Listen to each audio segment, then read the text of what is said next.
সহিহ হাদিস এবং কোরআনের আয়াত দ্বারা প্রমাণ পাওয়া যায় না।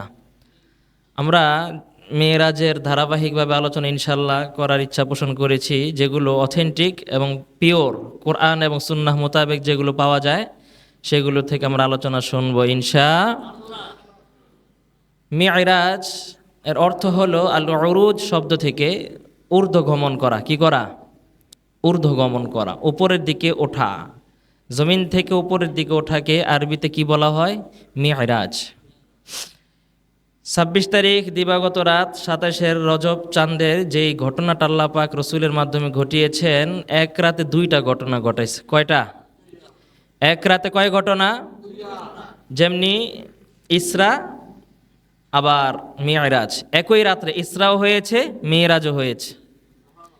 ইসরা কাকে বলে, মিরাজ কাকে বলে একটু বোঝার বিষয় হলো, ইসরা শব্দের অর্থ হলো রাত্রিবেলা নিয়ে যাওয়া। রাত্রিবেলা নিয়ে যাওয়া অর্থাৎ নৈশ ভ্রমণ, যেটা স্থলভাগে হয়ে থাকে, উপরে না। সমতল ভাগে যেই ভ্রমণটা হয় দিনে না, রাত্রির বেলা যেই ভ্রমণটা হয় ওইটাকে আরবিতে কি বলা হয়? ইসরা। যেহেতু আল্লাহ রাব্বুল আলামিন কোরআনুল কারীমে সূরা বানী ইসরাঈলের প্রথমেই বলেছেন সুবহানাল্লাযী আসরা।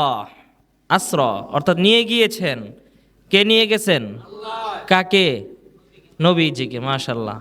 তো কোথা থেকে কোথায় নিয়েছিলেন? মিনাল মসজিদিল হারাম ইলাল মসজিদিল আকসা। মক্কা শরীফের মসজিদে হারাম থেকে নিয়ে ফিলিস্তিনের বাইতুল মুকাদ্দাস পর্যন্ত ভ্রমণ করিয়েছেন কে? এই যে এই ভ্রমণটা, এটাকে বলা হয় কি? ইসরা। এটাকে কি বলা হয়? ইসরা। এটা কিন্তু মেরাজ নয়। মেরাজ অর্থ কি বলেছিলাম? ঊর্ধ্বগমন করা, উপরের দিকে আরোহণ করা। তাহলে মক্কা থেকে যে ফিলিস্তিন যে সফরটা নবীজি করেছেন, এটা কি মেরাজ নাকি ইসরা? ইসরা। কি? ইসরা, কোরআনের আয়াত ইসরা।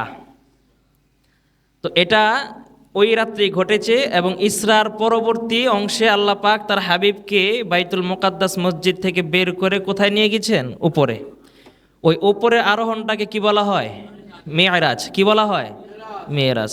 তাহলে এক ওই রাত্রে আমরা কয়টা ঘটনা পাইলাম? এক ইসরা, দুই মেরাজ। এবার এই মেরাজের ব্যাপারে আমাদের আকীদা, আমাদের কনসেপ্ট এটা স্পষ্ট থাকা চাই। মেরাজটা কি রসুলের স্বপ্নযোগে হয়েছিল নাকি তার সশরীরে হয়েছিল? সরাসরি সশরীর। আহলে সুন্নাত ওয়াল জামায়াতের আকীদা হলো আল্লাহ পাক তার হাবিবকে নিয়ে গিয়েছেন আত্মিকভাবে না, রূহকে নেয় নাই, নিয়েছেন সশরীরে। জাগ্রত অবস্থা আল্লাহ পাক আরশে মুআল্লা নবীজিকে ভ্রমণ করে দেখিয়েছেন। একদল লোক রয়েছে যারা বলে যে মেরাজ নাকি স্বপ্নযোগে হয়েছে। মেরাজ স্বপ্নযোগে হবে এর আমরা কোরআন থেকেই আমরা দলিল নেই। কি বলেন? আল্লাহ পাক বলেছেন সুবহানাল্লাযী আসরা বিআবদিহি, যে পুত পবিত্র মহিমান্বিত ওই সত্তা আসরা, যিনি রাতের বেলা নিয়ে গিয়েছেন মিনাল মসজিদিল হারাম ইলাল মসজিদিল আকসা। তার বান্দা আবদ শব্দ ব্যবহার করেছেন, যাকে তিনি মক্কা থেকে ফিলিস্তিন পর্যন্ত নিয়ে গিয়েছিলেন তার স্বীয় বান্দাকে। বুঝবেন ভালো করে, বান্দা কাকে বলে? বান্দা বলা হয় যার ভিতরে রূহ এবং দেহ উভয়টার সমষ্টি যার ভিতরে থাকে তাকে বলা হয় বান্দা। আপনি একজন মানুষ, আপনার ভিতর যদি রূহ না থাকে আপনাকে কেউ মানুষ বলবে? লাশ বলবে, ঠিক না? আবার রূহ আছে কিন্তু শরীর নাই, ওইটাকে মানুষ বলে? তাহলে বোঝা গেল মানুষ বান্দা, যেহেতু আল্লাহ পাক বলছেন আসরা বিআবদি, আল্লাহ পাক তার বান্দাকে নিয়ে গিয়েছেন। তাহলে বান্দা যেহেতু বলেছেন, সুতরাং দাস হতে হলে, মানুষ হতে হলে যেমনিভাবে তার শরীরের প্রয়োজন তেমনিভাবে রূহ থাকা প্রয়োজন, ঠিক কি না? আর স্বপ্নযোগে যদি হয়ে থাকে সেখানে রূহ থাকে কিন্তু দেহ থাকে না। আল্লাহ পাক বলেছেন বান্দা। মনে করেন আমরা আমাদের বাড়িতে কাজ করার জন্য যদি গোলাম আনি, তো গোলামের শুধু রূহটাকে নিয়ে আসলে ওই রূহ দিয়ে কোনো কাজ করা যাবে? গোলাম দিয়ে। আবার রূহ রেখে এসে যদি দেহ নিয়ে আসি, দেহ দিয়ে কাজ করা সম্ভব না। আল্লাহ পাক তার হাবিবকে বলেছেন যে আমি আবদ শব্দ ব্যবহার করেছেন, বান্দা। বান্দাকে আমি নিয়ে এসেছি, সুতরাং একজন মানুষকে নিয়ে গিয়েছেন, বোঝা গেল ওই মানুষের ভিতরে ইন্দ্রিয় শক্তি সব ছিল, তার সেন্স, তার ফিলিংস সব কিছু ছিল। যেমনিভাবে তার শরীরের উপস্থিতি ছিল, তেমনিভাবে শরীরের ভিতর রুহের উপস্থিতি ছিল। এটা বোঝা যায়। এরপরে আমরা আরেকটা দলিল দিয়ে বোঝা যায় যে এটা স্বপ্নযোগ্য হয় নাই, সশরীর যে হয়েছে এটার আরেকটা প্রমাণ আমরা পাই। নবীজি যখন মেয়েরাজ থেকে যখন আসার পরে মক্কার লোকদেরকে যখন তার মেয়েরাজের ঘটনাটা যখন বলল, ওই সময়ে রসুলের এই মেয়েরাজের অস্বীকার করে সবচেয়ে শক্তিশালী শক্ত বিরোধিতা ওই কাফের বেঈমানরা করছিল না? আবু জাহেল, সে তো পুরাই একদম খুশিতে আত্মহারা আবু জাহেলে। কেন? আবু জাহেল ভাবতেছে, এই রে, এতদিন আমি মুহাম্মদের বিরোধিতা করেছিলাম, মানুষগুলো শুনে নাই, মানে নাই, আজকে মুহাম্মদ দেখো কি পাগলামি কথা শুরু করছে। এই কথা যদি মানুষ শুনে তাহলে আমি একা মুহাম্মদকে পাগল বলবো না, মক্কার সবাই মুহাম্মদকে পাগল বলবে। মানুষগুলো এমন বিরোধিতা করেছিল যার কারণে যারা নও মুসলিম ছিল, নতুন ঈমান আনছে, ওই মানুষগুলো ঈমানের পথে থাকাটা তাদের জন্য কঠিন হয়ে গিয়েছিল। রসুলের এই মিআরাজের কথা শুনে ওই সময় একদল মানুষ নাস্তিক জিন্দিক হয়ে গিয়েছিল, মুরতাদ হয়ে গিয়েছিল। তো এই যে মেরাজটা যদি নবীজি স্বপ্নের কথা যদি বলতো, যে আমি তো কালকে স্বপ্নে আমি আরশে মল্লা গিয়েছি, লৌহ কলম, আরশ, কুরসি, জান্নাত জাহান্নাম সব ভ্রমণ করে আসছি, বলেন তো মানুষগুলো বিরোধিতা করতো না? কারণ স্বপ্নে তো মানুষ কত জায়গায় যায়, বুঝেন না? স্বপ্নে আপনি আছেন এইখানে মুন্সিগঞ্জ, আপনি স্বপ্নে দেখতেছেন যে আমেরিকা গেছেন গা, হোয়াইট হাউসে বসে আপনি মিটিং করতেছেন।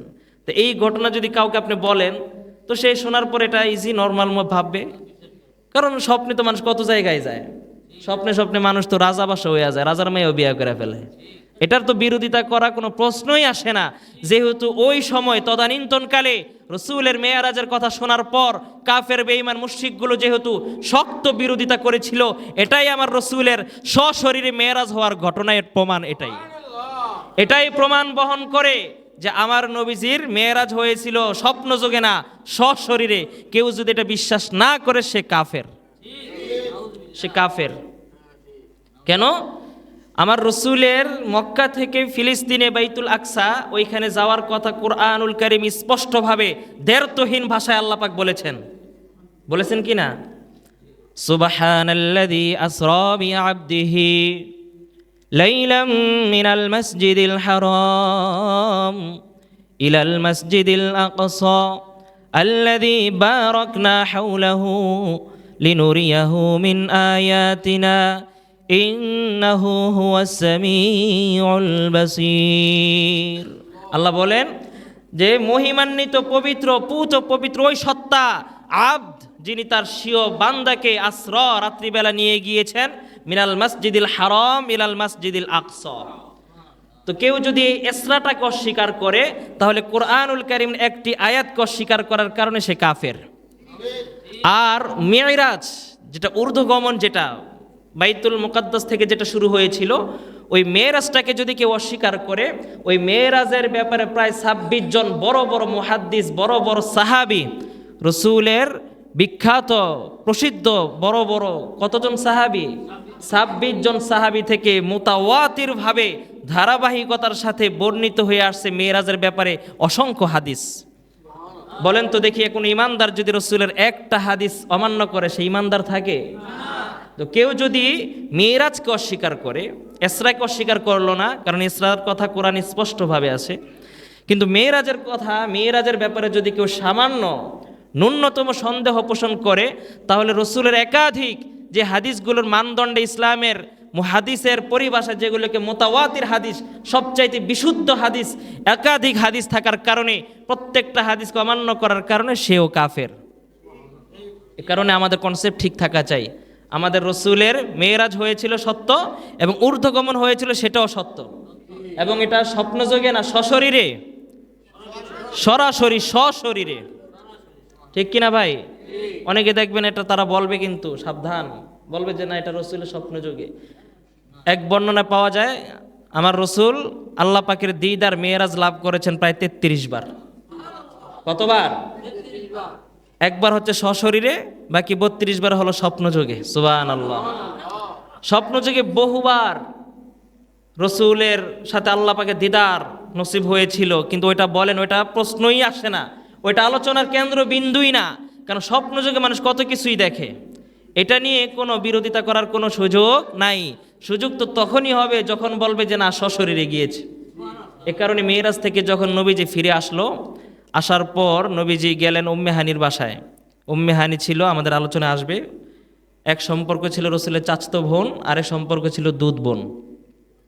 তো উম্মে হানির সাথে সর্বপ্রথম যখন মেরাজের কথা বলল, উম্মে হানি নবীকে পরামর্শ দিল যে ইয়া রাসূলুল্লাহ, আপনি মেরাজের কথা এখন মানুষকে বলিয়েন না, মানুষগুলো শুনলে আপনাকে মানুষগুলো আরও বেশি গালমন্দ করবে, হাসাহাসি করবে, ঠাট্টা বিদ্রুপ করবে, আপনি বলিয়েন না। তো উম্মে হানি রাদিয়াল্লাহু তাআলা আনহা যে রসুলকে না বলার জন্য পরামর্শ দিল, এটা কি স্বপ্নযোগে না সশরীরে? সরাসরি। স্বপ্নযোগের কথা আমি বারবার বলি, এটা তো মানুষ প্রশ্নই করবে না, এটার বিরোধিতাই করবে না। স্বপ্নে মানুষ বহুবার বহু জায়গায় যায়, একসাথে একাধিক জায়গায় যাওয়ার ক্ষমতা স্বপ্নযোগে হয়, হয় কি না? তাহলে বোঝা গেল আমার নবীজির স্বপ্নযোগে হয় নাই, সশরীরে সরাসরি দিদার লাভ হয়েছিল। এবার আসেন, এটার কারণ কি? আল্লাহ রাব্বুল আলামিন এই মেরাজের কথা যে আয়াতে, যে সূরার ভিতরে বর্ণনা করেছেন, আল্লাহ রাব্বুল আলামিন সে নিজেই এই ঘটনাটা বর্ণনা করতে গিয়ে সে নিজেই তাআজ্জুব শব্দ, সুবহান শব্দ উল্লেখ করেছেন। সুবহানাল্লাহ। এর আগে আরো একটা বিষয় স্পষ্ট থাকা চাই। আজকের যে আলোচনা, যে মেরাজ, এটা টোটালি আমাদের ইমানের সাথে সংশ্লিষ্ট। কেউ যদি এটাকে যুক্তি দিয়ে, মেধা দিয়ে আপনি যদি যাচাই বাছাই করতে যান, তাহলে আপনি মেরাজের ঘটনা মিলাইতে পারবেন না। এই মেরাজের কথা শুনতে হলে আবু বকরের দিল নিয়ে বসতে হবে। আবু জাহেল মার্কা যুক্তি নিয়ে যদি বসেন, তাহলে মেরাজের কথা কোনোটা আপনি যুক্তিতে মিলাইতে পারবেন না। নবীজি আয়েশা যখন মেরাজের কথা যখন বলল চাচার কাছে, আবু জাহেলের কাছে, চাচা তো এখন যুক্তি দিয়ে মিলাইতে পারে না। কিরে, কেমনে সম্ভব? অল্প সময় চলে গেল, এমনি এমনি, কি ব্যাপার, কি বুঝলাম না তো। যেইখানে যাইতে আসতে প্রায় 16 দিন 16 রাত লাগে, মক্কা থেকে ফিলিস্তিন ওই সময় হাঁটার যেই মিশন ছিল, সফর, পায়েদল সফর করলেও 16 দিন যাইতে 16 দিন আসতে 32 দিনের ব্যাপার বা 16 দিনের ব্যাপার। আর সে অল্পতেই ওইখান থেকে এখানে চলে আসলে, আবার কয়ে 7 আসমান ভেদ করে গেছে। তা আবু জাহেল মিলাইতে পারতেছে না যুক্তির ব্যানারে, এটা সে খাপ খাওয়াইতে পারছে না। কিন্তু এই কথাটাই যখন আবু বকরের কানে গেল, আবু বকর এক বাক্যে বিনা আপত্তিতে সাথে সাথে নবীজির কথা মেনে বিশ্বাস করে নিল। এ কারণে এই ঘটনাটা একটা তাআজ্জুব, পুরা ঘটনাটাই অলৌকিক একটা, আল্লাহ রাব্বুল আলামিন অস্বাভাবিক এক কুদরতের বহির্প্রকাশ হলো মিরাজুন নবী সাল্লাল্লাহু আলাইহি ওয়াসাল্লাম। আল্লাহ রাব্বুল আলামিন কুরআনুল হাকিমের ভিতরে বহু জায়গায় বহুবার বিভিন্ন অসাধারণ অস্বাভাবিক ঘটনার বর্ণনা করছেন, কি করেন নাই? বহু জায়গায় বহু নবীর বিভিন্ন অলৌকিক ঘটনা আল্লাহ পাক কুরআনুল কারীমে বিভিন্ন জায়গায় বর্ণনা করেছেন, বয়ান করেছেন। অন্যান্য অলৌকিক ঘটনাগুলো বর্ণনা করতে গিয়া আল্লাহ রাব্বুল আলামিন কোন জায়গায় কোথাও তাআজ্জুব শব্দ উল্লেখ করেন নাই, কোথাও সুবহান শব্দ উল্লেখ করেন নাই। আমরা দুনিয়ার মানুষ যখন কোনো অস্বাভাবিক কোনো কিছু দেখি অথবা শুনি, তখন আমরা কি বলি? সুবহানাল্লাহ পড়ি কিনা? আল্লাহ রাব্বুল আলামিন বহুবার বহু জায়গায় এমন কুদরতের কথা বর্ণনা করেছেন যেইখানে আল্লাহ রাব্বুল আলামিন সুবহান শব্দ উল্লেখ করেন নাই। একমাত্র আমার রসুলের শানে আল্লাহ পাক যে মেরাজের ঘটনা, যে ইসরার ঘটনাটা ঘটাইছে, আল্লাহ রাব্বুল আলামিন ওই ঘটনাটাকে কুরআনুল কারীমে বর্ণনা করতে গিয়া যে সূরা দিয়া, যে আয়াত দিয়া শুরু করলো, ওই আয়াতের শুরুতে সুবহান শব্দ দিয়ে দিল। আল্লাহ রাব্বুল আলামিন ভালো করেই জানেন এই ঘটনাটা আমার দুর্বল ঈমানদার বান্দাগুলো সহজেই তারা নিতে পারবে না। তারা ভাববে কিভাবে সম্ভব হলো এটা কিভাবে সম্ভব? মানুষের কাছে এটা অসম্ভব মনে হলেও আমি আল্লাহ রাব্বুল আলামিনের কাছে অসম্ভব কিছু না। আল্লাহ রাব্বুল আলামিন কুরআনুল কারীমে আরো একটি এমন অলৌকিক ঘটনার কথা বলেছেন আল্লাহ পাক তার আরেকজন পয়গম্বর সমুদ্রের ভিতরে ঝাঁপ দিয়েছিল। সমুদ্রের ভিতরে ঝাঁপ দেওয়ার পরে বিশাল বড় একটি মাছের পেটে চলে গিয়েছিল। নবীর নাম কি? হযরত ইউনূস আলাইহিস সালাতু ওয়াস সালাম। এই ঘটনা আল্লাহ পাক কোরআনুল কারীমে বলছেন কি বলেন নাই? আল্লাহ রব্বুল আলামিন এই যে একটা অলৌকিক ঘটনা, আল্লাহর নবী, আল্লাহর পয়গম্বর ইউনূস আলাইহিস সালাম যখন সমুদ্রের ভিতরে তলদেশে যখন চলে গেল, বিশাল বড় মাছ তাকে এসে গিলে ফেলল। নবীজির এই কথাটা আল্লাহ পাক কোরআনুল কারীমে বিভিন্ন ভাবে আল্লাহ পাক ব্যক্ত করেছেন। কোথাও বলেছেন অজান্নুন মাছওয়ালা। অজান্নুন মানে কি? পয়গম্বর ইউনূস আলাইহিস সালাতু ওয়াস সালামকে আল্লাহ পাক কোরআনুল কারীমে মাছওয়ালা বলে সম্বোধন করেছে। সুবহানাল্লাহ। কোথাও বলেছেন সাহিবুল হুত, মাছওয়ালা। ওয়াজান্নুনি ইয যাহাবা মুগাযিবান। আল্লাহ রাব্বুল আলামিন পয়গম্বর ইউনূসকে ব্যক্ত করে যে কথাগুলো বলেছেন, ওইখানে মাছওয়ালা শব্দ বলেছেন এই কারণেই, কারণ সমুদ্রের তলদেশে যাওয়ার পর তাকে মাছে গিলে ফেলেছিল। একদিন আর 2 দিন নয়, রাত্রের অন্ধকার, সমুদ্রের তলদেশের আরো এক অন্ধকার, মাছের পেটে আরো একটা অন্ধকার। কয়টা অন্ধকার? 3 অন্ধকারের ভিতরে অক্সিজেনের কোনো ব্যবস্থা নাই, খানা দানার কোনো ব্যবস্থা নাই, পানাহারের কোনো সুযোগ সুবিধা নাই। আল্লাহ পাক তার রসুলকে, তার নবীকে ওই মাছের পেটের ভিতরে জীবিত রাখছেন 1 দিন আর 2 দিন নয়, টানা 40 দিন পর্যন্ত। এই যে আপনারা সুবহানাল্লাহ পড়ছেন কেন? কারণ বিষয়টা অস্বাভাবিক, অলৌকিক একটা ঘটনা, আশ্চর্যবোধক একটা শব্দ, ঠিক না? এই জন্য আপনারা সুবহানাল্লাহ পড়ছেন, কিন্তু আল্লাহ সুবহানাল্লাহ বলেন নাই। আল্লাহ বুঝাইতে চাইছেন, বান্দা তোমাদের কাছে এটা অসম্ভব, কিন্তু আমি আল্লাহর কাছে কোনো কিনা অসম্ভব না। এই যে তুরস্কে কিছুদিন আগে আপনার বিশাল বড় 7 ডিগ্রির উপরে একটা বিশাল বড় আপনার ভয়াবহ একটা ধাক্কা লাগছে, ভূমিকম্প। এক বিল্ডিং, 27 তলায় একটা বিল্ডিং পুরাটাই ধসে মাটিতে পড়ে গিয়ে ওই বিল্ডিংয়ের নিচে একটা শিশুকে 27 দিন পরে বের করছে। আপনারা অনেকে নিউজে পেয়ে থাকবেন। ছোট্ট বাচ্চাটাকে তখন মানুষগুলো জিজ্ঞাসা করলো, তুমি এখানে কিভাবে বেঁচেছিলে এতদিন? কয়দিন? 27 দিন পর্যন্ত। ওই শিশুটা, বাচ্চাটা বলতেছে, আমি কিভাবে বেঁচেছি আমি নিজেও জানি না। আল্লাযী ইউতঈমুনি ওয়া ইয়াসকি, আমি কিভাবে বেঁচেছি আমি জানি না, কে যেন আমাকে আইসা সকাল সন্ধ্যা আমাকে খাওয়ায় এবং পান করায়। এই কুদরত কার? আল্লাহ রব্বুল আলামিন মাঝে মাঝে এমন 2-1টা কুদরত দেখায় যাতে বান্দাগুলো ঈমান শক্ত হয়। ওই যে পয়গম্বর ইউনূস আলাইহিস সালাতু ওয়াস সালামকে মাছের পেটের ভিতরে রাখলো, রাতের অন্ধকার, সমুদ্রের তলদেশের অন্ধকার 2টা, মাছের পেটের ভিতরে আরো এক অন্ধকার হইল 3টা। 3 অন্ধকারের ভিতরে 3টা খাঁচার ভিতরে আল্লাহ পাক তার নবীকে জীবিত রাখলো 1 দিন আর 2 দিন নয়, টানা 40 দিন পর্যন্ত। আল্লাহ পাক এই ঘটনা বর্ণনা করতে গিয়ে সুবহান শব্দ উল্লেখ করেন নাই। ও মুসলমান ভাইরা রে আমার, আল্লাহ রব্বুল আলামিন তার আরো একজন জলিলুল কদর আর একজন নবী ছিল, মূসা কালিমুল্লাহ। এই পয়গম্বর মূসা আলাইহিস সালাতু ওয়াস সালামকে আল্লাহ পাক নির্দেশ দিল, ও নবী, এই যে ফেরাউনের লোকগুলোকে আপনি কতভাবে আপনি বুঝাইলেন, এরপরও তারা আপনার বিরুদ্ধাচরণ করে, এরপরও তারা আপনার কালিমা পড়ে না, আপনার শত্রুতায় তারা সব সময় নিয়োজিত থাকে। এবার আপনি আপনার দলবল নিয়া, আপনি আপনার অনুসারী যতজন রয়েছে, আপনার ভক্তবৃন্দ, আপনার উম্মত যতজন আছে, সমস্ত বনি ইসরাইলদেরকে নিয়া আপনি মিশর ছেড়ে অন্যত্র চলে যান। মূসা আলাইহিস সালাম এবার বনি ইসরাইলের যতজন তার উপর ঈমান এনে মুসলমান হয়েছিল, প্রত্যেকটা উম্মত অনুসারীদেরকে নিয়ে আল্লাহ পাকের নির্দেশে পয়গম্বর মূসা এবার মিশর ছেড়ে অন্যত্র যাওয়ার জন্য রওনা করল। পথিমধ্যে মূসা সামনে আগায়, পিছন থেকে ফেরাউন দলবল নিয়ে সামনে আগায়, পিছন থেকে ধাওয়া করে ফেরাউন, সামনে থেকে হযরতে মূসা যাইতে যাইতে যাইতে যাইতে গিয়ে দেখে বিশাল বড় এক দরিয়া, লোহিত সাগর। এবার হযরতে মূসা আলাইহিস সালাতু ওয়াস সালাম কি করবে? কিং কর্তব্য বিমূঢ় হয়ে রইল। এদিক দিয়ে সবচাইতে নিমখারাম জাতি বনি ইসরাইলগুলো তার নবীকে দোষারোপ করে বলতে লাগলো, ও মূসা, তোমার কথা শুনে আজকে আমরা ঘর বাড়িগুলো ছেড়ে আমরা হিজরত করতে চাইলাম, তোমার কথা চলে আসলাম। এবার তো সামনে নদীতে ঝাঁপ দেয়া ছাড়া আর কোনো উপায় নাই, কারণ পিছনে ফেরাউন, সামনে সাগর। এবার তো আমাদের পিঠ দেয়ালে ঠেকে গেল। ও মূসা, তোমার কথা শুনে শুনে আজকে আমরা বিপদে পড়লাম। নাউজুবিল্লাহ।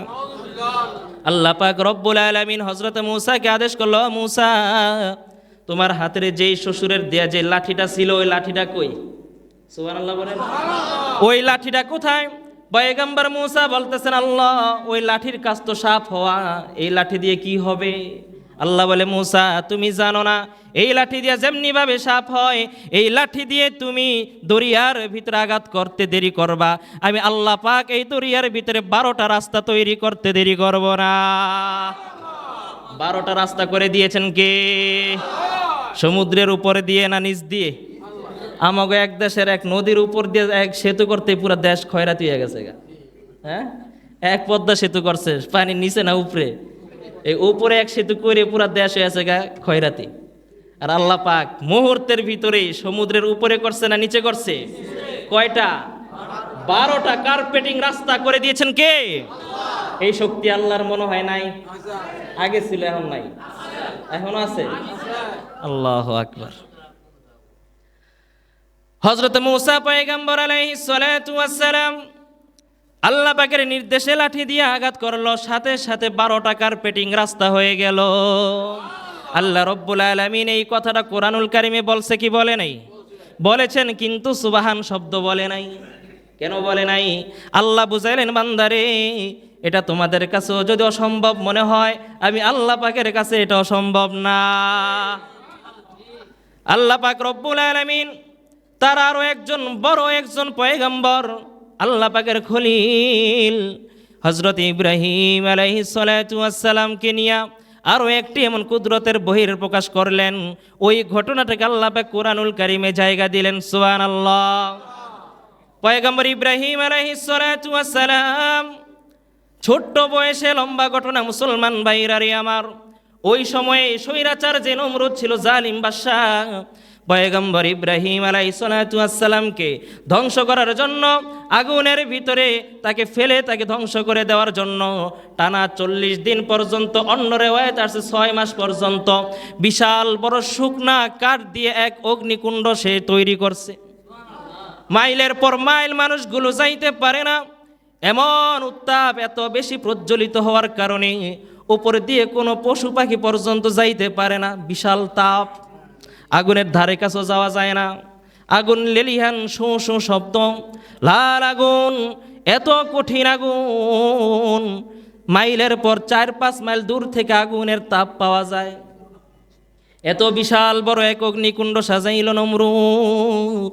এরপরে নমরুদ যখন পয়গম্বর ইব্রাহিমকে যখন ওই আগুনের ভিতরে ফেলে দিল, এক বর্ণনায় আসছে পয়গম্বর ইব্রাহিম 7 দিন ছিল, অন্য বর্ণনায় ছিল 40 দিন ছিল। যত দিন থাকুক না কেন অসুবিধা নাই। পয়গম্বর ইব্রাহিমকে যখন ওই আগুন থেকে যখন বেরিয়ে আসলো, পয়গম্বর ইব্রাহিমের শরীরে চামড়া পড়বে তো দূরের কথা, একটা পশম কোনো ক্ষতি হয় নাই। এই ঘটনাটা কি সাধারণ না অসাধারণ? আল্লাহ পাক এই ঘটনাও বলেছেন, কিন্তু সুবহান শব্দ বলে নাই।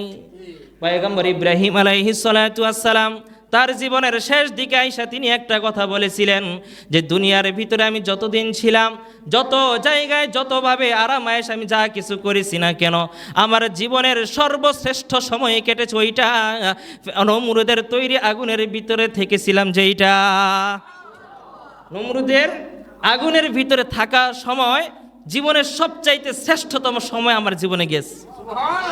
আল্লাহু আকবার। এই ঘটনা আল্লাহ পাক কোরআনে বলছে কিনা? কিন্তু আল্লাহ পাক সুবহান শব্দ বলে নাই। আল্লাহ রব্বুল আলামিন মুসলমান ভাইরারে আমার এইভাবে বলতে চাইলে আলহামদুলিল্লাহ অনেকক্ষণ বলা যাবে, কিন্তু সময় তো নাই। শুধু একটা কথা বুঝে রাখেন, আল্লাহ পাক যেই জিনিসটা আমাদের দৃষ্টিতে যেটা অসম্ভব মনে হয়, আল্লাহ পাকের দৃষ্টিতে কিন্তু সেটা অসম্ভব না। আল্লাহ রব্বুল আলামিন আমার রাসূলের সঙ্গে যে মিরাজের যেই ঘটনাটা ঘটাইল, ইসরার যেই ঘটনাটা ঘটাইল, এই ঘটনাটা কোরআনুল কারিমে জায়গা দিয়েছে। কোরআনুল কারিমে বলতে গিয়া শুরুই করেছেন আল্লাহ পাক সুবহান শব্দ দিয়া। কারণ আল্লাহ পাক জানে এই ঘটনাটা অতীতের সমস্ত অলৌকিক ঘটনা, অতীতের সমস্ত আশ্চর্যের ঘটনাকেও ফেল করে দিয়ে এটা সবচাইতে বড় অসাধারণ এক অলৌকিক ঘটনা। আল্লাহ রাব্বুল আলামিন আমার রাসূলকে এই মেরাজ দান করেছেন, যেই মেরাজটা পূর্ববর্তী লক্ষাধিক নবী রাসূল কারো ভাগ্যে এটা জোটে নাই। এই মেরাজের অনেক লম্বা ঘটনা আমরা সামনে সামনে বলবো, রাজি আছেন তো ইনশাআল্লাহ? এই ঘটনাটা কেন ঘটালেন এর ভিতরে দুইটা প্রধান কারণ রইল। মেরাজ হয়েছে কারণ কয়টা? অনেকগুলো আছে, তোর মধ্যে প্রধান কারণ কয়টা? এক নাম্বার কারণ হইল আমার রাসূল তো দ্বীনের বড় মুবাল্লিগ, দ্বীনের বড় দাঈ, যিনি মানুষগুলোকে জান্নাতের কথা বলবে, যিনি মানুষগুলোকে জাহান্নামের কথা বলবে, যিনি মানুষকে মিজান হাসর ফুলসিরাতের কথা বলবে, ঠিক কিনা? আমার রাসূল যদি ওই জিনিসগুলো যদি না দেখে যদি মানুষগুলোকে বলে, তাহলে মানুষের দিলে যতটা আসর লাগবে, যতটা প্রভাব ফেলবে, ওগুলো দেখে আসার পরে যদি বলে তার চাইতে বেশি প্রভাব ফেলবে, ঠিক কিনা? অনেকে মক্কা শরীফ গেছেন হজ করতে, তো অনেক বক্তারাই তো মাশাআল্লাহ দিলে মক্কা শরীফের বিভিন্ন কিচ্ছা কাহিনী বলে, হজের কথা, ওই জায়গায় এটা আছে, ওইটা আছে, সেইটা আছে, বলে না? তো একজন আছে সে দেখা সরেজমিনে দেখে প্র্যাকটিক্যাল অভিজ্ঞতার সাথে সে বলতেছে, আরেকজন আছে আমার মতো মনে করেন পয়রা পয়রা শুধু শোনাইতেছে চাতক পাখির মতো, বুঝেন নাই? তো আমার বলার আর যেই লোকে দেখে আসছে দুইজনে বলা কি এক সমান হবে? না। আমার বলার দ্বারা আমি যেহেতু পড়েছি, বলার একটা থাকবে, কৌতূহল থাকবে, আর যে দেখে আসছে প্র্যাকটিক্যালি তার বলার দ্বারা মজা মানুষ বেশি পাবে, ঠিক না? আল্লাহ রাব্বুল আলামিন আমার হাবিবকে কেবলমাত্র মক্কা শরীফের অথবা মদিনা মুনাওয়ারার নবী হিসেবে পাঠায় নাই। আমার নবীকে পুরো কুল কায়নাত আল্লাহ রাব্বুল আলামিনের রুবুবিয়্যাত যতদূর, আমার রাসূলের নবুবিয়্যাত ততদূর। আল্লাহ রাব্বুল আলামিন চাইলেন, ও নবী আমার, আপনি যেহেতু মানুষগুলোকে জান্নাতের কথাগুলো বলবেন, জাহান্নামের কথাগুলো বলবেন, আরশে মুআল্লার কথাগুলো বলবেন, বাইতুল মামুরের কথাগুলো বলবেন, সিদরাতুল মুনতাহার কথাগুলো বলবেন, লৌহ কলম আরশ কুরসির কথাগুলো বলবেন, আপনাকে আমি আল্লাহ রাব্বুল আলামিন যদি একটা বার দেখায় দিতে পারি, তাহলে আপনার কথার দ্বারা মানুষ বেশি উপকৃত হবে। এক নাম্বার কারণ। দুই নাম্বার কারণ হলো মুসলমান গভীর মনোযোগ। আমার রাসূল আল্লাহর হাবিব বিশ্বনবী মুহাম্মদ আরবি যখন মদিনার ভিতরে সমস্ত কাফের বেঈমান মুশরিকগুলোকে তাদের নিজেদের যুগ যুগ ধরে চলে আসা পুরানা সংস্কৃতি অপসংস্কৃতির বিরুদ্ধে যখন আমার নবী কোরআন এবং হাদিসের দাওয়াত যখন দিতে লাগলো, তখন যেই মানুষগুলো বংশের লোকগুলো যারা আপন ছিল, যারা আমার রসুলকে আল আমিন বলে উপাধি দিয়েছিল, যারা আমার রসুলকে সাদিক বলে বিশ্বাস করেছিল, এমন কলিজা দিয়ে যেই মানুষগুলো আমার রসুলকে ভালোবেসেছিল, আমার রসুল এবার সত্য পক্ষে দাওয়াত দেওয়ার কারণে, কোরআনুল কারীমের কথা বলার কারণে ওই দুস্থ মানুষগুলো এখন প্রাণের শত্রু হয়ে গিয়েছিল। নবীকে প্রাণ দিয়ে ভালোবাসছে, নবীজির কথায় তারা জীবন উৎসর্গ করতে প্রস্তুত ছিল। যখন নবীজি যখন হক কথা বলতে শুরু করে দিল, এবার এই মানুষগুলোর কাছে আর ভালো লাগে না, এবার হয়ে গেল তারা দুশমন। একের পর এক তারা বিরোধিতা করতে লাগলো। রাজনৈতিক মঞ্চ দিয়ে আমার রসুলকে বিরোধিতা আসতে লাগলো। বাহিরে দেখলেও আমার রসুলকে তারা ক্ষতি করার চেষ্টা করত। ভিতরের দিক থেকে আমার রসুলকে প্রোটেকশন দিতাম আম্মাজান খাদিজাতুল কুবরা রাদিয়াল্লাহু আনহা। রসুলকে টাকা পয়সা অর্থনৈতিক দিক থেকে সাপোর্ট দিয়েছেন রসুলের প্রিয় সহধর্মিনী আম্মাজান খাদিজাতুল কুবরা রাদিয়াল্লাহু তাআলা আনহা। ওই সময়ে মক্কার ভিতরে মহিলাদের ভিতরে খাদিজার চাইতে ধনী কেউ ছিল না।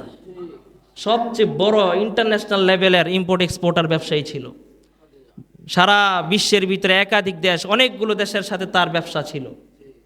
আমার রসুল তো তার কাছে প্রথমে ব্যবসায় ম্যানেজার হিসেবে গিয়েছিল, ঠিক না? বিশাল বড় এক ব্যবসায়ী মহিলা ছিল, ধনাঢ্য মহিলা। এই মহিলা, এই খাদিজাতুল কুবরা রাদিয়াল্লাহু তাআলা আনহা, রসুলের বৈবাহিক বন্ধন আবদ্ধ হওয়ার পর ডাক দিয়ে বলে, হে স্বামী আমার, আজকে থেকে আমি খাদিজা এবং আমার যত সঞ্চয়কৃত যত সম্পদ রয়েছে সব কিছু আপনার রসুলের জন্য আমি উৎসর্গ করে দিলাম। আপনার যখন যা মন চায় তা আপনি খরচ করবেন, মাথা নত করে চলবেন না। কাফের বেঈমানদের সাথে লড়তে হলে লড়বেন, টাকা দিলে আমি খাদিজা দিব। মনের ভিতরে সাহস লাগছে না নবীজির? এরপর রাজনৈতিক দিক থেকে আমার রসুলকে প্রোটেকশন দিয়েছে আবু তালেব। কেডা? নবীর কি লাগে? রসুলের চাচা। আমার রসুলকে দমন করার জন্য, বাধা দেওয়ার জন্য আবু জাহেলের লিডারগুলো যারা রয়েছে সবগুলো এবার টনক নড়ছে। কিরে, মুহাম্মদ যেইভাবে একটার পর একটা গোপন রহস্য ভেদ করে দেয়, একটার পর একটার আমাদের দুর্নীতিগুলো প্রকাশ করে দেয়, ভাইরাল করে দেয়, মুহাম্মদের থামা, নাইলে কিন্তু আমাদের অস্তিত্ব থাকবে না। মিলেনি, বর্তমান যুগে মিলে। আল্লাহু আকবার। ওই সময়ে তৎকালীন যুগে 7 জন বড় বড় মক্কার লিডার ছিল। কয়জন? আবু জাহাল, আবু লাহাব, উকবা, সাইবা, মগিরা, আবু সুফিয়ান, আবুল বখতারি। এই 7 জন মানুষ ছিল বড় বড় লিডার। এদের এত মেধা ছিল, এত রাজনৈতিকবিদ ছিল তারা। ইতিহাসের কিতাবের ভিতরে পাওয়া যায় এই 7 জনের প্রত্যেক জনের ভিতরে এমন যোগ্যতা ছিল যে প্রত্যেক জনে একজন শুধু দেশ না, পুরো পৃথিবী পরিচালনা করতে পারবে। এই 7 জন লিডার এত মেধা, জ্ঞান রাজনৈতিক দিক থেকে ছিল যে প্রত্যেকের আলাদা আলাদাভাবে পুরো পৃথিবী পরিচালনা করার ক্ষমতা তারা রাখে। কিন্তু এত মেধা বুদ্ধি হওয়ার পরও ইমান আনে নাই। শুধু একজন আনছিল, আবু সুফিয়ান। আর বাকি 6 জনেরই ভাগ্যে ইমান নসিব হয় নাই। ইমান হেদায়েত দেওয়ার মালিক কে? এবার 7 জন লিডার মিল্লা মক্কার ভিতরে তখন একটা পার্লামেন্ট সংসদ ছিল। নাম কি? দারুন নাদওয়া। সংসদের নাম কি? মক্কায় ওই সময়ে ওই সংসদ ছিল যেখানে সমাজ পরিচালনার সিদ্ধান্ত নেওয়া হতো। ওই সংসদের স্পিকার ছিল, লিডার ছিল আবু জাহেল। কেডায়?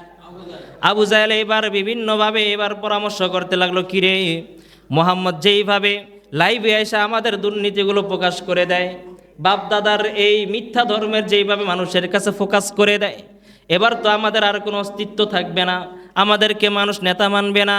এবার আমরা অমুক জায়গাতে চাঁদাবাজি, টেন্ডারবাজি আমরা তো করতে পারবো না, ঠিক কিনা? তখন কি করা যায়? মানুষগুলো আবু জাহেল এবার 40 জন একটা কাফেলা দিয়া পাঠাইছে আবু তালিবের কাছে। যা যা আবু তালিবের কাছে যা। আবু তালেব যেহেতু মুহাম্মদের অভিভাবক, আবু তালেব যদি মুহাম্মদকে বোঝায় তাহলে মুহাম্মদ মনে দমন হবে, থামবে, নচেত মুহাম্মদকে থামানো যাবে না। আর যদি মুহাম্মদের উপরও যদি আক্রমণ করি তাহলে আবু তালেব কিন্তু আমাদেরকে আস্থা রাখবে না। আবু জাহেলের দলবল সাঙ্গপাঙ্গ আইসা আবু তালিবের কাছে আইসা বলল, খাজা আবু তালিব, আপনি সম্ভ্রান্ত একজন ব্যক্তি, মুরব্বী কুরাইশের, আপনি একজন প্রভাবশালী ব্যক্তি, আপনি আমাদের লিডার, আমরা আপনাকে লিডার মানি। আপনার বাতিজা দেখেন কিছুদিন যাবৎ কি শুরু করলো, পাগলামি শুরু করলো। নাউজুবিল্লাহ বলেন। আমাদের পুরের যেই যুগ যুগ ধরে চলে আসা মানুষগুলো যেগুলোর পূজা করত, আমাদের সংস্কৃতির উপরে সে চুনকালি মাইখা নতুন আরেক সংস্কৃতি ঢুকাই দিছে। কোরআন নিয়ে আসছে, লক্ষ কোটি দেবতাকে মাইনাস করে সে এক আল্লাহর কথা দাওয়াত দিতেছে। এই মুহাম্মদকে আপনি যদি দমন না করেন তাহলে আমরা কিন্তু তার বিরুদ্ধে অ্যাকশন নিব। খাজা আবু তালিব সে সঙ্গে সঙ্গে এই কথাটা শোনার সাথে সাথে সে রেগে মেগে ফায়ার হয়ে গেল আর বলল, হে আমার এলাকার ভাই বেরাদাররা শোনো, যেই কথা আজকে বলেছ এই কথা যদি সেকেন্ড টাইম আরেকবার বলো, আমি আবু তালেব বেঁচে থাকতে সেটা বরদাস্ত করব না। যেই চোখ দিয়ে আমার ভাতিজার দিকে তাকাইবা ওই চোখ আমি আবু তালেব উপরে ফেলে দিব। আবু তালেব বললেন, আমার ভাতিজা যেই কথা বলল, যেই পথের দিকে আমার ভাতিজা মানুষগুলোকে আহ্বান করলো, আমি আবু তালিব জানি এই পথটাই সত্য পথ। সুবহানাল্লাহ। আমি আবু তালিব জানি আমার ভাতিজা সত্য নবী, এই ব্যাপারে কোনো সন্দেহ নাই। আমি মুহাম্মাদের ধর্ম মানলাম কি মানলাম না এটা আমার ব্যক্তিগত ব্যাপার, কিন্তু আমি জীবিত থাকবো। আমার ভাতিজার বাপ নাই তো কি হয়েছে, আমার ভাতিজার বাপ আমি আবু তালিব। আমার আবু তালিব যখন এই কথা বলে দিল, আবু তালিব যতদিন পর্যন্ত বেঁচে ছিল মক্কার বড় বড় কাফের বেঈমান লিডারগুলো আমার নবীর ক্ষতি করা তো দূরের কথা, তার দিকে তাকানোর সাহস ছিল না। নবুয়তের 10 অথবা 12তম বৎসরে আমুল হুজুন যেটাকে বলা হয়, ওই বৎসরে গিয়া হিজরতের কিছুদিন আগে এই খাজা আবু তালিবের ইন্তেকাল হয়ে যায়। মনে আছে তো ঘটনা, যেই কারণে আল্লাহ পাক মেরাজটা সংগঠিত করেছে, মনে আছে? 2টা ঘটনা, একটা ঘটনা তো বললাম জান্নাত জাহান্নাম দেখানোর উদ্দেশ্য, 2 নাম্বার ঘটনা। মনোযোগ আছে ভাই? আমুল হুজুন যেটাকে বলা হয়, হিজরতের আগে মুহূর্তে আল্লাহ রব্বুল আলামিন খাজা আবু তালিবের ইন্তেকাল দিয়ে দিলেন। খাজা আবু তালিব দুনিয়া থেকে বিদায় হয়ে গেল। আমার নবীর যে একটা অভিভাবক ছিল, বাবা নামক যে ছায়াটা ছিল এটাও নাই। ঠিক কয়েকদিনের মাথায়, এক সপ্তাহ যাইতে না যাইতে কিছুদিন পরেও আমার রসুলকে অর্থনৈতিক দিক দিয়ে যেই মহিলাটা সাপোর্ট দিত, যেই রসুলের সবচেয়ে প্রিয় সহধর্মিণী ছিল হযরত খাদিজাতুল কুবরা রাদিয়াল্লাহু তাআলা আনহা দুনিয়া থেকে চলে গেল। আমার রসুল এবার অসহায়, বড় এতিম হয়ে আমার নবী এবার আফসোস করতে লাগলো, হায় রে, এতদিন আমি মানুষগুলোকে দ্বীনের পথে ডাকতাম, হক কথা আমি নির্ভয় মানুষগুলোর কাছে আমি প্রচার করতাম, কেউ মানতো কি কেউ মানতো না, কোনো ভয় ছিল না। মানুষগুলো আমার চাচার ভয় আমার উপর আক্রমণ করে নাই। আমার চাচা আমার অভিভাবক ছিল, ওই অভিভাবকটা চলে গেল। আজকে আমাকে যিনি টাকা পয়সা দিয়া সান্ত্বনা দিয়া মানসিকভাবে যেই মানুষটা আমাকে সাপোর্ট দিয়ে গিয়েছে, ওই খাদিজাও আজকে দুনিয়া থেকে বিদায় হয়ে গেল। এবার মক্কার কাফের বেঈমানরা তাদের ওই সংসদের ভিতরে দারুন না দোয়ারের ভিতরে আইন পাশ করে দিল, এই মুহাম্মদকে যেইখানে পাইবা সেইখানে হত্যা করবা। নাউজুবিল্লাহ বলেন। যেইখানে পাইবা সেইখানে হত্যা করবা। এতদিন আবু তালিবের জন্য মুহাম্মদকে আমরা কিছু বলতে পারি নাই, আজকে মুহাম্মদ নাই, আজকে খাদিজাও নাই, এবার মুহাম্মদের অবস্থা কোথায় যায় আমরা দেখব। এই বইলা মক্কার কুরাইশরা এবার সমস্ত কাফের বেঈমানগুলো তারা একজোট বেঁধে ঐক্যবদ্ধ হলো, মুহাম্মদের সঙ্গে কোনো তারা সম্পর্ক রাখবে না, নবীজির সঙ্গে কোনো কি রাখবে না, সম্পর্ক রাখবে না। আবু জাহেল আবু লাহাবকে ডাক দিয়া বলল, ও আবু লাহাব এদিকে আসো, মনোযোগ আসেনি, ও আবু লাহাব এদিকে আসো, তোমার যেই দুইজন ছেলে আছে উতবা এবং উতাইবা। আবু লাহাব কহ আছে, ওই দুইজন সন্তান মুহাম্মদের দুই কন্যা বিয়ে করছে, কহ করছে। আবু লাহাবের দুই ছেলে, নবীজি দুই কন্যা রুকাইয়া এবং উম্মে কুলসুম। কি নাম? রুকাইয়া এবং উম্মে কুলসুম, নবীজির আপন দুই কন্যা আবু লাহাবের দুই ছেলের সাথে বিয়ে হয়েছিল শুরুতে। কারণ আবু লাহাব আমার রসুলকে কলিজা দিয়ে ভালোবাসছে, কতদিন? হকের কথা বলে নাই যতদিন, ঠিক কিনা? এবার আবু জাহেল বলতেছে, আবু লাহাব তোমার দুই ছেলেকে বলে দিবা মুহাম্মদের দুই কন্যাকে যেন তালাক দিয়ে বাইত পাঠায় দেয়। আবু লাহাব বন্ধুত্ব টিকিয়ে রাখার জন্য, আবু জাহেলের সাথে রিয়াজও ঠিক রাখার জন্য এবার বাড়িতে গিয়ে দুই ছেলেকে ডাক দিল, উতবা ও উতাইবা এদিকে আয়, তোমাদের যেই দুই স্ত্রী রয়েছে, মুহাম্মদের যেই দুই স্ত্রী তোমরা বিয়ে করেছো, ওই দুই স্ত্রীকে আমি বাপ আদেশ করলাম তালাক দিয়ে দাও। এবার উতবা এবং উতাইবা আমার নবীজির দুই কন্যা রুকাইয়া এবং উম্মে কুলসুমকে তালাক দিয়ে বাড়িতে পাঠাই দিল। ওই দিকে আমার নবীজির দিলে বড় ব্যথা, অন্তরের ভিতরে অশান্তি, টেনশন, বুক ভারী হয়ে আছে, কোথাও কোনো শান্তি নাই। এদিকে বা চাচা নাই, এইদিকে সহধর্মিণী স্ত্রী নাই। হঠাৎ করে দেখলো দুই কন্যা একসাথে গাট্টি নিয়ে বাড়ির দিকে রওনা। নবীজি বলতেছেন, কি মা, ও মা কি হয়েছে, তোমাদের ব্যাপার কি? দুই কন্যা চোখের পানি ছেড়ে দিয়ে বলে, বাবা তোমার সাথে শত্রুতা করতে গিয়া আমাদের শ্বশুর আবু লাহাব তার সন্তানগুলোকে আমাদের তালাক দিয়ে দিয়েছে। এবার নবীজির দিলটা ভেঙে খান খান হয়ে যায়। এবার আমার নবীকে মক্কার মানুষগুলো বয়কট করে দিল, কোনো সম্পর্ক রাখে না, নবীকে এক ঘরে করে রেখে দিল। নবীজি কোথাও যাইতে পারে না, কোথাও গিয়ে কালিমার দাওয়াত দিতে পারে না। লম্বা ঘটনা মুসলমান ভাইরারি আমার। এরপর নবীজি চিন্তা করলো, আল্লাহ রব্বুল আলামিন আমাকে তো শুধুমাত্র মক্কার নবী বানাইয়া দুনিয়ায় পাঠায় নাই, আমাকে কুল কায়নাতের নবী বানাইয়া পাঠাইছে। এবার নবীজি চিন্তা করলো, আমি তায়েফে চলে যাই, কারণ তায়েফে আমার শৈশবকাল কেটেছিল। তায়েফে আমি হালিমার বাসায় ছিলাম, ওইখানে আমার কিছু শৈশবের বন্ধু আছে। তায়েফে যাই, ওইখানে গেলে হয়তো আমার শৈশবের বন্ধুগুলো আমাকে চিনবে, মহব্বত করবে, আমার দাওয়াত রাখবে। এই চিন্তা করে নবীজি চলে গেলেন কোথায়? তায়েফের জমিনে গেল। কিন্তু নরাদম পাপিষ্ঠ বান্দাগুলো সেই তায়েফের ভিতরে যাইয়া আমার নবী চিন্তা করলো, এই তায়েফের জমিনে বড় বড় নেতা কে কে আছে, একটা লিস্ট করলো। নবীজি বড় বড় নেতা তিনজনের নাম পাইছে। কয়জন? তায়েফের জমিনে তিনজন বড় বড় বংশধর প্রভাবশালী ব্যক্তি ছিল।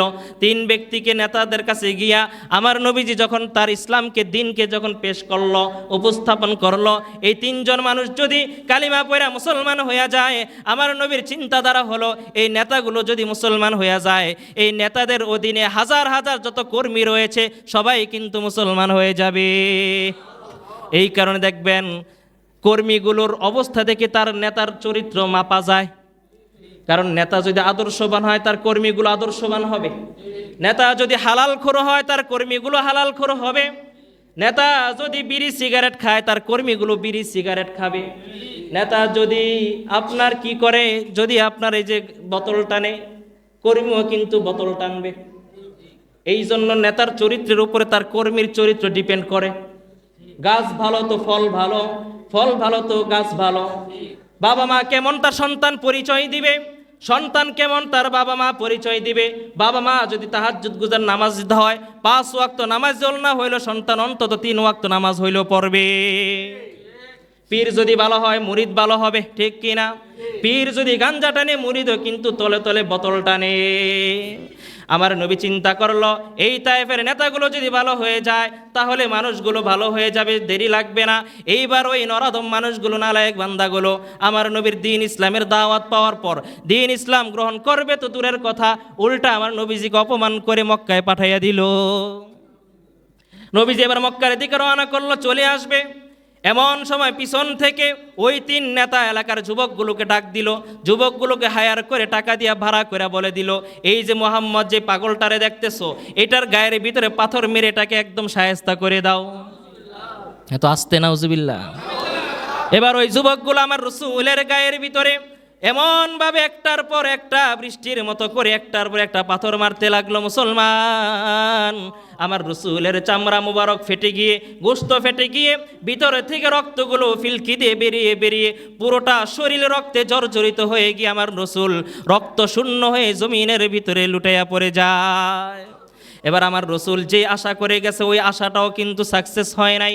ব্যর্থ হয়ে ভারাক্রান্ত হৃদয় নিয়ে, মনক্ষুণ্ণ হয়ে আবার মক্কার দিকে চলে আসলো, কিন্তু বাড়ির দিকে যায় না, কারণ বাড়িতে তো আর সহধর্মিনী নাই। যেই মহিলাটা সবসময় রসুলকে মানসিকভাবে সাপোর্ট দিত, সান্ত্বনা দিত, আজকে ওই সান্ত্বনার বাণী যেই শোনাবে ওই মানুষটাই তো আজকে ঘরের ভিতরে নাই। উল্টা ঘরের ভিতরে 2টা স্বামীহারা বিবাহ উপযুক্ত কন্যা চলে আসছে। আমার নবীজি এবার আর ঘরের ভিতরে যায় না। মক্কার সামনে খানায় কাবার পাশে নবীজির আরেক চাচতো বোন ছিল, উম্মে হানি। কি নাম? উম্মে হানির বাসার ভিতরে গিয়ে নবীজি রাত্রি যাপন করলো। এরপরেই মেরাজ শুরু হইল। মনে আছে ঘটনা? মেরাজ যে হয়েছে 2টা ঘটনাকে কেন্দ্র করে। 1 নাম্বার ঘটনা জান্নাত জাহান্নাম দেখানোর উদ্দেশ্য ছিল। 2 নাম্বার ঘটনা এই যাবৎ যেগুলো শুনলেন বললাম, একজন মানুষ যখন দুঃখ পায়, মানসিকভাবে যখন অপদস্থ হয়ে যায়, মানসিকভাবে যখন একজন ভেঙে পড়ে, ওই মানুষটাকে আমরা নিয়ে যাই মনোবিজ্ঞানের কাছে, নিয়ে যাই সাইকোলজির কাছে নিয়ে যাই। তখন সে কি বলে যে ভাই যান, আপনি কক্সবাজার যান, ঘুরে আসেন, কিছুদিন ট্যুরে যান। টাকা বেশি থাকলে আপনি মালদ্বীপে যান, আরও বেশি টাকা থাকলে সুইজারল্যান্ডে চলে যান, বলে কি বলে না?